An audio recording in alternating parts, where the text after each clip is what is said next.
அஸ்ஸலாமு அலைக்கும் வரஹ்மத்துல்லாஹி வபரகாத்து. நம்ம இப்போ தான் ஒரு பாவத்தை செய்து இனிமேல் அந்த பாவத்தை நான் செய்யவே மாட்டேன் என்று தௌபா செய்து மீண்டும் அதே பாவத்தை நாம் செய்தால் அல்லாஹ் என்ன செய்வான்? இதை கேளுங்கள். நாம் ஒரு பாவத்தை செய்து தௌபா செய்கிறோம். மீண்டும் அதே பாவத்தை செய்யும் பொழுது அல்லாஹ்வின் ஞாபகம் வந்தும் அதை விட முடியாமல் செய்துவிட்டு திரும்ப தௌபா செய்கிறோம்.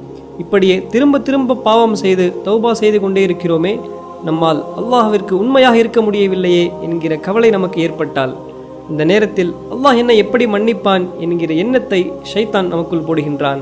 அப்போதான் நபி அவர்கள் கூறினார்கள், நாம் பாவமே செய்யாமல் விட்டுவிட்டால் லதஹபல்லாஹு பிக்கும், அல்லாஹ் நம்மை அழித்து புதிதாக ஒரு சமுதாயத்தை அல்லாஹ் உருவாக்கி அவர்கள் பாவம் செய்து அல்லாஹ்விடத்தில் பாவ மன்னிப்பு தேடுவார்கள்.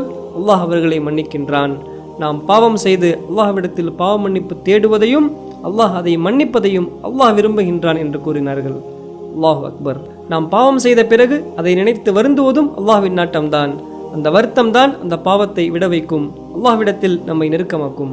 நாம் பாவம் செய்ய வேண்டும் என்கிற எண்ணம் நமக்கு தலைக்கேறினால் அந்த பாவத்தை செய்வதில் கிடைக்கும் இன்பத்தை விட அல்லாஹ்விற்காக அதை விடுவதில் கிடைக்கும் இன்பம் மிகப்பெரியது. அல்லாஹ்விற்காக பாவத்தை விடும் உள்ளங்களாக அல்லாஹ் நம்மை ஆக்குவானாக. அமீன் கூறுங்கள். அஸ்ஸலாமு அலைக்கும் வரஹ்மத்துல்லாஹி வபரகாத்துஹு.